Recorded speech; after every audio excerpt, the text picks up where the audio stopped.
is right, and that he has told that the BJP has not created jobs, and he went on to say that he hasn't really spoken anything which is unconstitutional. Listen it.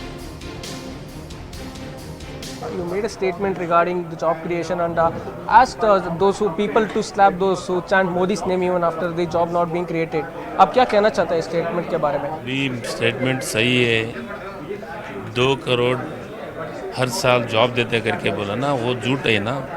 इसलिए मैं युवाओं को ये बोला है, BJP वाला सब झूठ बोलते हैं, इसलिए उसको आके उसके साथ बात करो करके मेरा वो नॉर्थ स्टाइल में मैं बात किया है.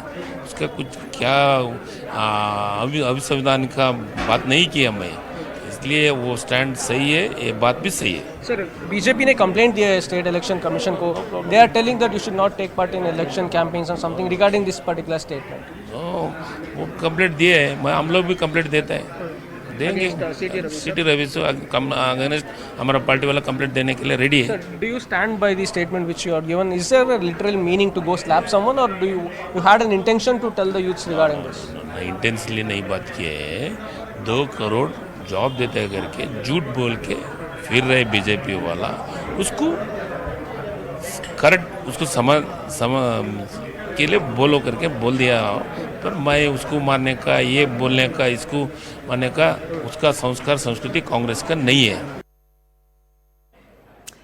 My colleague Akshara joins me now for the very latest. Akshara, the minister, like any other politician, very smartly dodging the important part of your questioning, asking about that slap comment and saying, well, he was only stressing on lack of jobs. But amid mounting criticism, the minister still stands by his remarks and him resorting to such intimidating tactics and also, fear-mongering amongst the youths. Has any action been taken by the chief minister against him?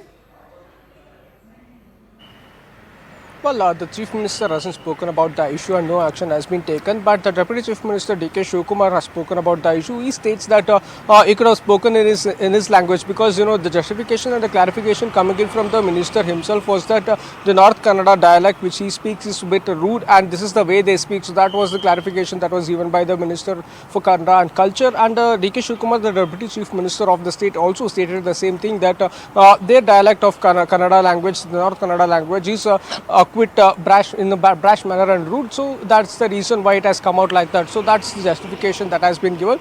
And the minister also did not apologize. He states that his intention was not to urge anyone or request anyone to go slap someone, but he wanted to guide the youth, and that was his intention. So that came out in the wrong way. So that was the clarification that the Minister for Kannada and Culture, Shivaraj Tangadagi, gave regarding this. Wouldn't this just backfire for the party? Rather than encouraging voters to come out and cast their vote, he is resorting to intimidating tactics. This would only deter the youth to come out and cast their vote. Well, you see, such controversial statements, especially during the election time, tend to backfire against the party. Remember, in the previous assembly elections, the recently concluded assembly elections, there were such controversial remarks that were being made, and there was a clear-cut instruction from the Central High Command, from the Congress leaders, to ensure that they do not pass such controversial remarks. That was the clear-cut direction that was being given by the central leaders to the Congress leaders during the recently concluded assembly polls. And this time around, in the run-up to the Lok Sabha elections, that controversial statements that are being made by the Congress leaders who tend to backfire, especially keeping in mind all the mood and ground of the situation. And yes, a certain statement like this by few of the leaders, be it Congress or BJP or JDS, any other party for that matter, they hold value and they tend to backfire against the party. What has the BJP said in their complaint to the Election Commission against the minister? Well, you see, the BJP raised the issue and they filed a complaint yesterday with the State Election Commission, and they say that this particular statement that was being given by the Shivaraj Tangadagi, the Minister for Kannada and Culture, they clearly state the fact that this statement is provocative in nature and it creates enmity between two classes that could lead to possible worsen the situation. So that was the, what the BJP had to say regarding this. They say that he must be prohibited from taking part in election campaigns or overall the election process, and he must not be given any chance to take part or campaign for anyone else. So that was one of the requests that has been raised. Right, stay on with me. Ashok Gowda from the BJP is also joining us on the broadcast. Mr. Gowda, how do you respond to these very shocking statements being made by the Culture Minister Shivaraj Tangadagi. He has said that all those youth who will come out to cast their votes and who are heard chanting Modi's name will be slapped. Your response? See, Shivaraj Tangadagi is basically acting like an illiterate who is not able to handle his Kannada and cultural portfolio for Karnataka. He has not even seen the reality that we are not getting people for working. Where is the employment non-creation happening? See, 39.5 crores, according to one statistics, is the employment created in past 10 years. Via Mudra loan, which has been taken by 8 crore new people in India from past 10 years, who have given one more job to them. That is 16 crores people have got jobs. Swanidhi Yojana has created jobs almost up to around 50 lakhs in India.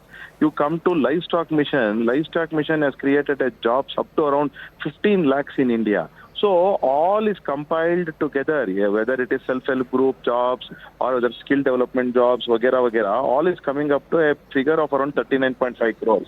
So Shivaraj Tangadagi should be able to read. Don't go by the narrative which is like which is set by the Sidramaya, who is definitely a liar.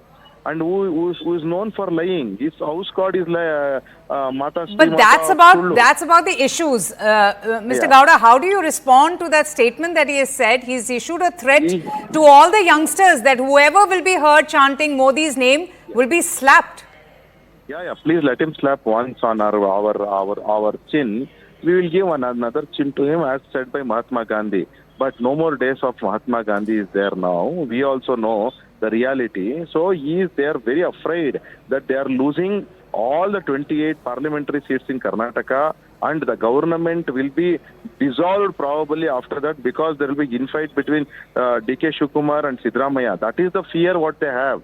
The fear is exactly that. That is why they are saying that at least by this they will polarize some votes and vote for us.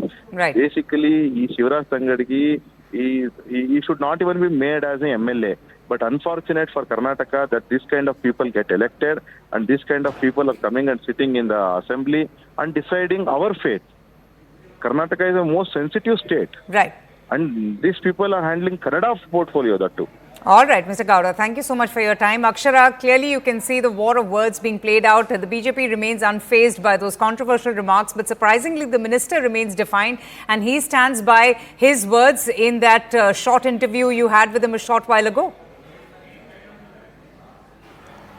Well, yes, absolutely. As I mentioned earlier, the minister says he will not apologize or take back his words, and he clearly states the fact that he did not literally want people to go and slap, but he just wants people to understand, youngsters to understand about the situation. So that's the word coming in from the minister regarding this controversial statement. But nevertheless, giving out such statements stating that people must go slap, they will have an effect on the voters. And even though he does not mean to give out such provocative statements, the intention, the effect that will have is what he must sit and think over. But yes, the minister has stated that he did not want to, he did not literally mean to go and request people to go and slap other people who chant or take Modi's name. He just wanted to send out a message. That's the word coming in from the Congress minister. But as we witness now, war of words are broken out between the Congress and the BJP, and the BJP says that this was unnecessary. Okay, stay on with me. Nagraju Yadav from the Congress party is also with us. Mr. Yadav, how do you respond to the minister in Karnataka, Mr. Shivaraj, saying that any youth who's heard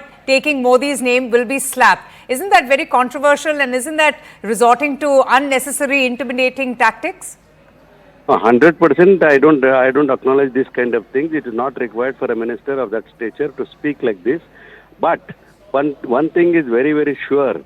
What he meant was just calling you youngsters, calling Modi, and ultimately what is it you all got it? That is an ideology of what he is trying to speak. But slapping somebody is not anybody's right to do that. I also don't accept it.